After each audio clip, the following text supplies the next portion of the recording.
Você acordou hoje e fez exatamente o que fez ontem. Escovou os dentes da mesma forma, tomou café no mesmo copo, seguiu a mesma rota para o trabalho. Você acha que escolheu tudo isso? Que cada decisão foi sua. Mas e se não fosse?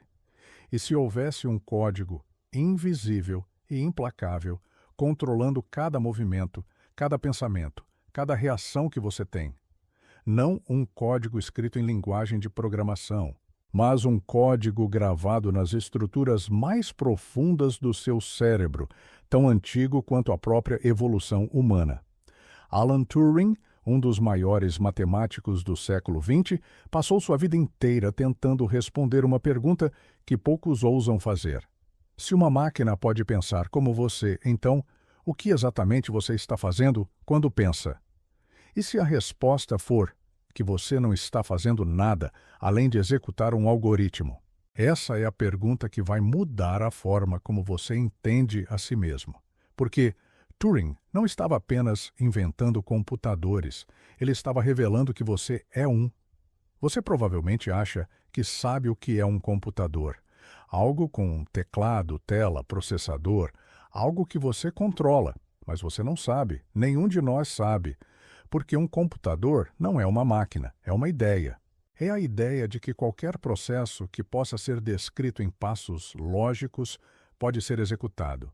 E se você consegue descrever seu comportamento em passos lógicos, então você é um computador. Você é uma máquina. Essa é a verdade que Turing descobriu e que a maioria das pessoas passa a vida inteira evitando. Porque aceitar isso significa aceitar que suas escolhas não são livres.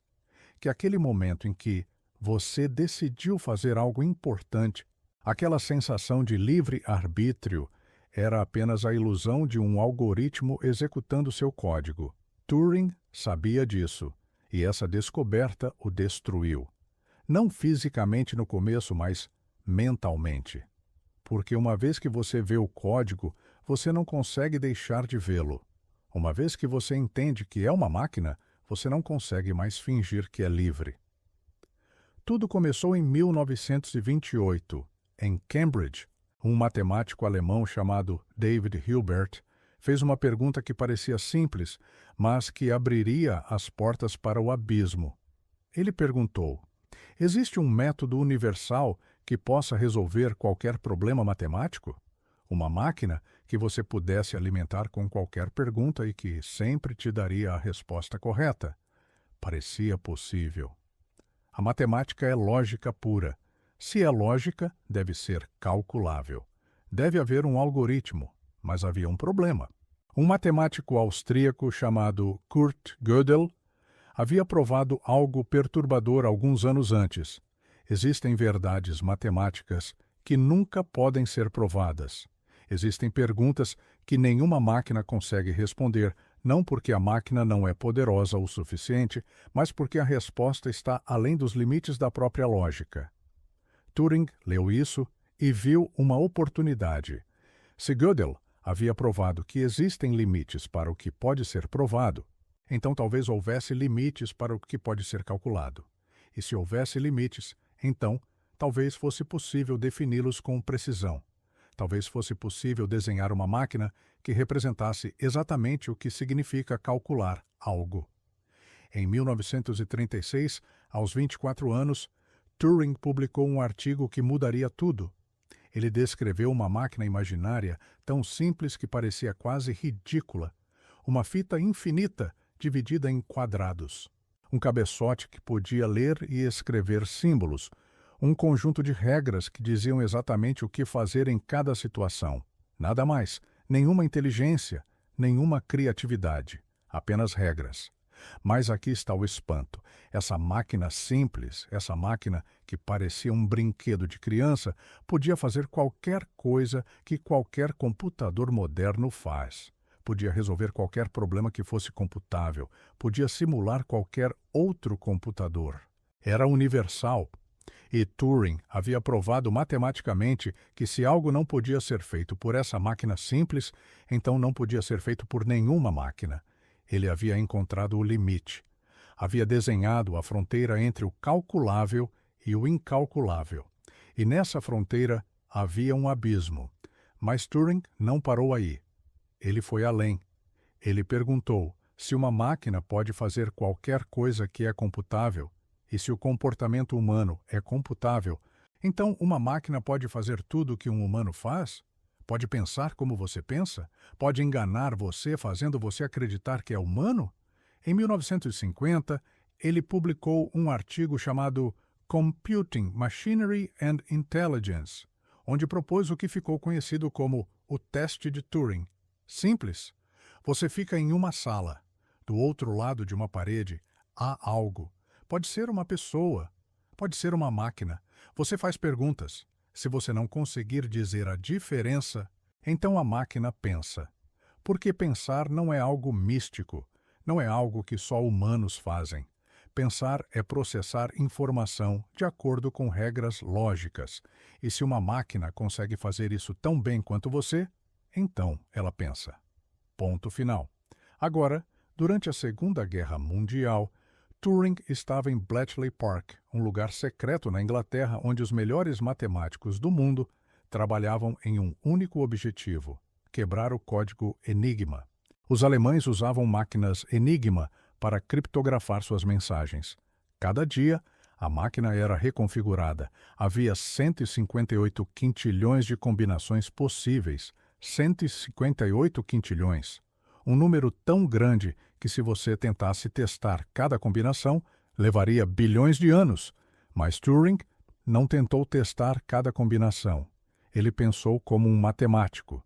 Ele viu padrões, viu fraquezas, viu que a máquina Enigma, por mais complexa que fosse, ainda era uma máquina. E máquinas seguem regras. Se você entende as regras, você consegue quebrá-la. Turing desenhou uma máquina chamada Bombe, que podia testar milhares de combinações por segundo, não todas as 158 quintilhões. Apenas as que faziam sentido, apenas as que seguiam os padrões que ele havia descoberto. E funcionou. Funcionou tão bem que os historiadores estimam que a máquina de Turing encurtou a Segunda Guerra Mundial em 2 anos. 2 anos. Isso significa que a máquina de Turing salvou aproximadamente 14 milhões de vidas. Uma máquina salvou 14 milhões de vidas. Mas aqui está o ponto que ninguém quer ouvir. Turing não era mais inteligente que os alemães. Ele não tinha acesso a informações secretas.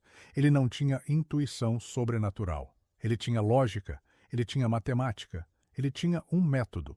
E esse método era tão poderoso que conseguiu fazer em alguns anos o que teria levado séculos de força bruta, porque a lógica é mais poderosa que a intuição. A matemática é mais poderosa que a criatividade. O algoritmo é mais poderoso que o improviso. E se você consegue descrever seu problema em termos lógicos, você consegue resolvê-lo sempre, sem exceção. Turing sabia disso, e essa era a verdade que o atormentava. Agora vamos ao ponto onde tudo fica estranho, porque Turing não apenas provou que máquinas podem calcular. Ele provou algo muito mais perturbador. Ele provou que existem problemas que nenhuma máquina consegue resolver.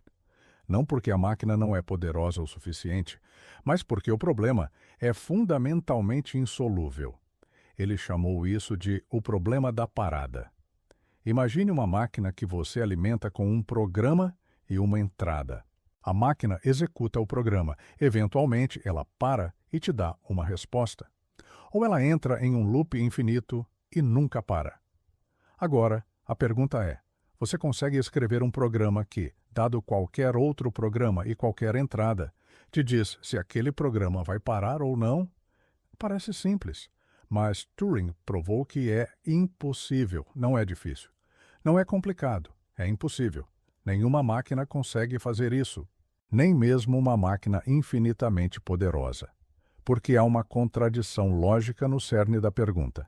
Se você conseguisse escrever um programa que detecta se outro programa para, então você poderia usar esse programa para criar um programa que para se ele mesmo não para, o que é uma contradição. Portanto, nenhum programa consegue fazer isso. E se nenhum programa consegue fazer isso, então nenhuma máquina consegue fazer isso. E se nenhuma máquina consegue fazer isso, então talvez você também não consiga. Talvez haja coisas que você não consegue saber sobre si mesmo. Talvez haja perguntas que você não consegue responder sobre seu próprio comportamento.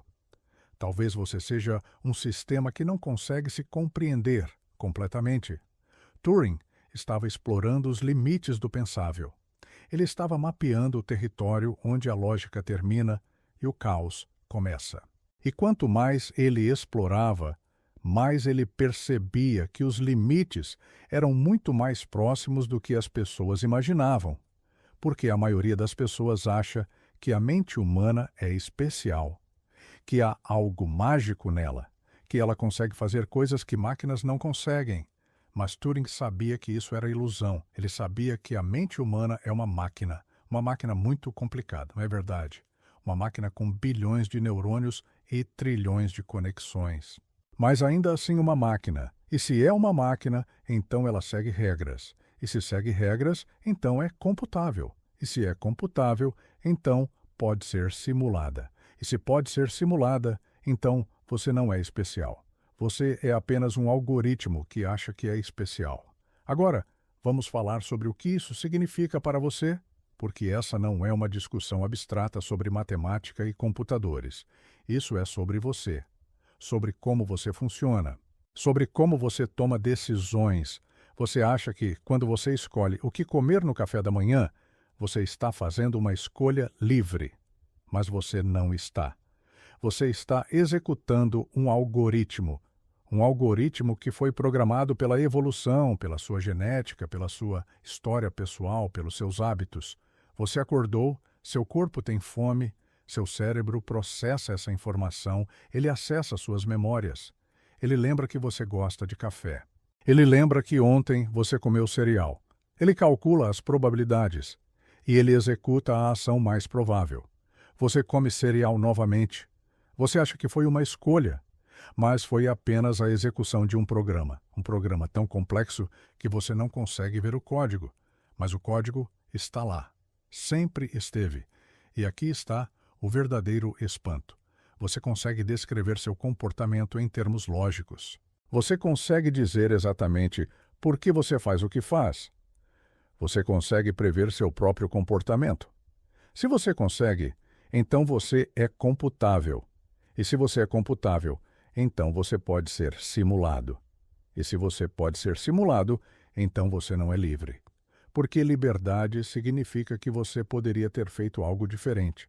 Mas, se seu comportamento é totalmente determinado pelas regras do seu cérebro, então você não poderia ter feito nada diferente. Você fez exatamente o que o código mandou você fazer. Sempre. Em cada momento. Em cada decisão. Você foi apenas um espectador assistindo a si mesmo executar um programa. Turing sabia disso. E essa era a verdade que o destruiu. Porque uma vez que você vê o código, você não consegue deixar de vê-lo. Uma vez que você entende que é uma máquina, você não consegue mais fingir que é livre. E viver sabendo que você não é livre é uma forma de morte. Uma morte lenta, uma morte do espírito. Porque a liberdade é o que nos torna humanos, ou pelo menos é o que nós gostamos de acreditar. Mas Turing havia provado que a liberdade é uma ilusão. E ele teve que viver com essa verdade. Ele teve que acordar todos os dias sabendo que era uma máquina, sabendo que cada pensamento que tinha era apenas a execução de um algoritmo, sabendo que não havia nada especial nele, que ele era apenas um computador muito complicado. Mas espera, há mais. Porque Turing não apenas provou que você é uma máquina, ele provou que há coisas que você não consegue saber sobre si mesmo, há perguntas que você não consegue responder, há limites para o que você consegue compreender. E esses limites não são porque você não é inteligente o suficiente. São porque há uma barreira lógica fundamental. Porque se você conseguisse responder todas as perguntas sobre si mesmo, então você seria capaz de prever completamente seu próprio comportamento.